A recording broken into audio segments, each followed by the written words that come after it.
sport en autre chose que Ce qu'il est. qu'il est. Ouais. C'est un spectacle.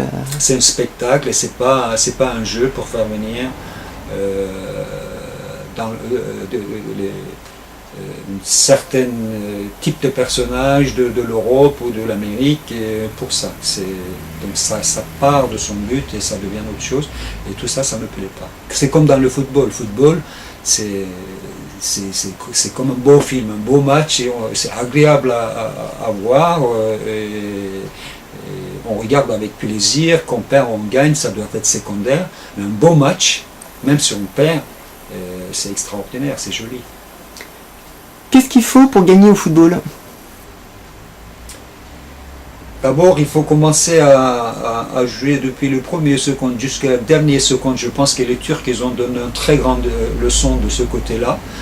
Quelques secondes près, ils ont changé le match. Et non pas une seule fois, ils ont fait ça plusieurs fois. Et c'est pour ça qu'en fait, les choses que je viens de dire tout à l'heure, pour moi, c'est très important. Ils ont cru jusqu'à la dernière seconde. Et ils ont changé le résultat avant quelques secondes du match. Ce serait une forme de pugnacité mêlée à une persévérance. Oui, ouais. Et je pense que c'est une leçon pour la vie aussi, ça. On doit être comme ça dans la vie aussi. On doit jamais baisser les bras avant que le dernier coup de sifflet vienne. Est-ce que pour les Turcs, la France est une grande nation de football? Ça l'était.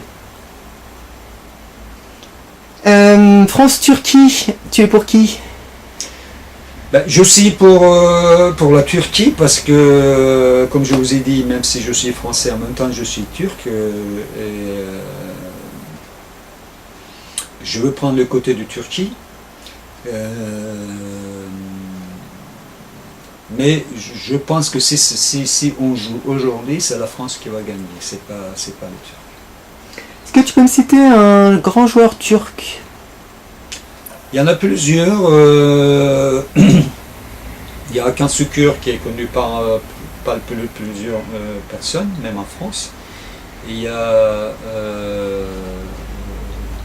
comment il s'appelait, Hassan, j'ai oublié le nom de famille, Hassan Taş peut-être. Je me rappelle vaguement en fait, je me rappelle pas la totalité. Peut-être que tu le prononces à la turque. Oui. C'est pas la même prononciation qu'en France. Oui. Mais à propos du personnage dont tu as parlé avant, voilà. Tu m'as dit juste avant que je lance l'enregistrement qu'il y avait des questions politiques, une instrumentalisation du joueur à propos de partis plus conservateurs qui utiliseraient ce joueur pour défendre leurs troupes.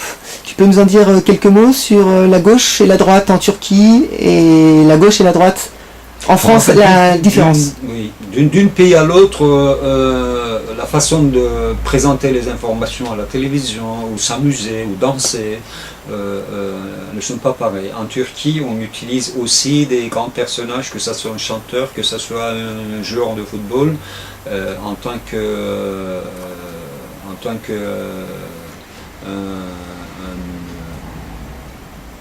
un objet publicitaire quelque part pour arriver à leur but.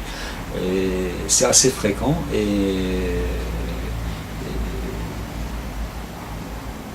par exemple en France aussi, comme en Turquie, ils peuvent devenir commentateurs, écrivains de sport, journalistes de sport, etc.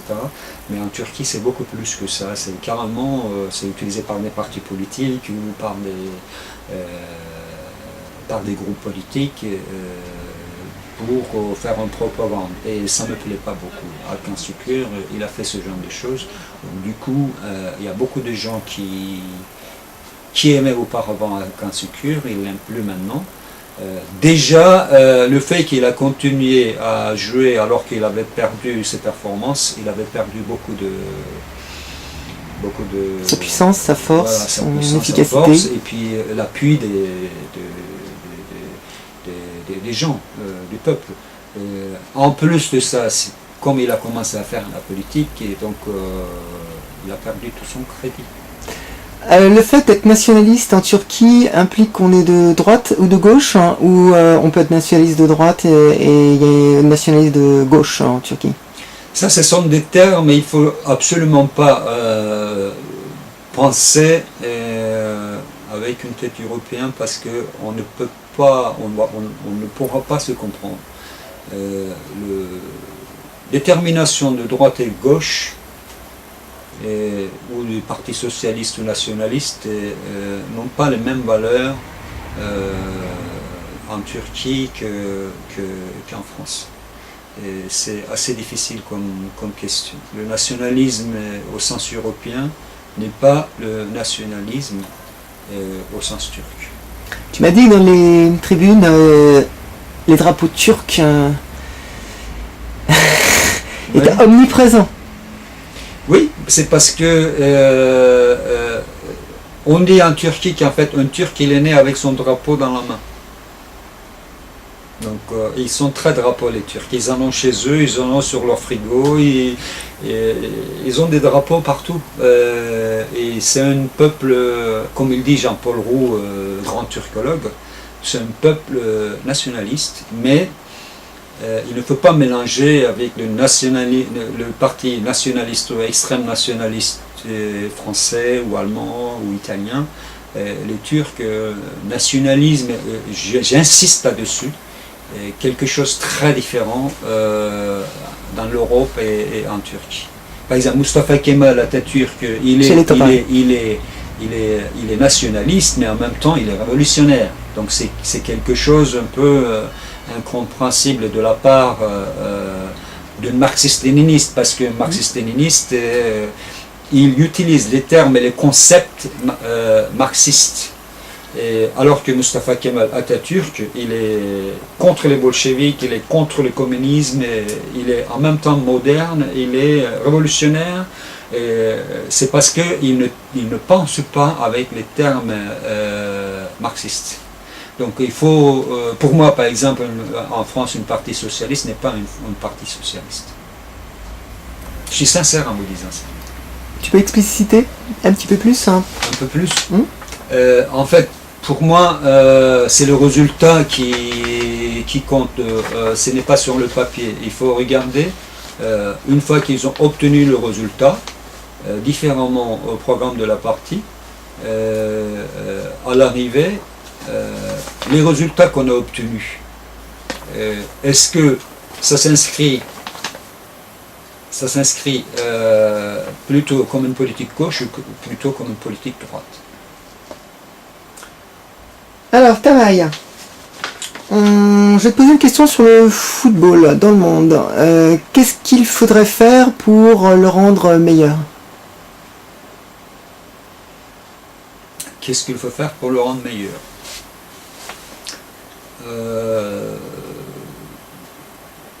Moi, je pense qu'il faut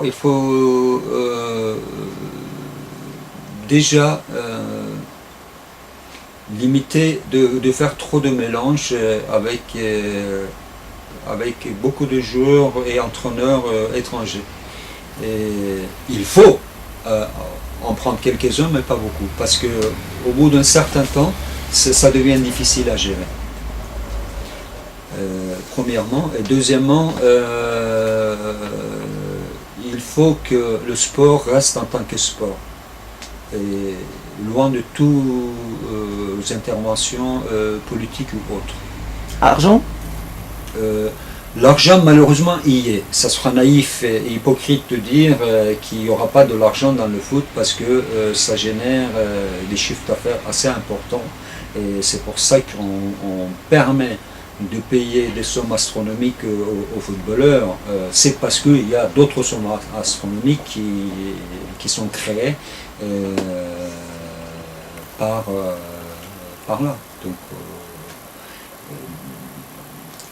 es-tu pour la vidéo? Une vidéo dans le football? À l'heure actuelle, les arbitres jugent sans vidéo car elle est interdite. Non, parce que pour moi personnellement, c'est un arbitre déjà. Le mot, c'est un peu comme un juge.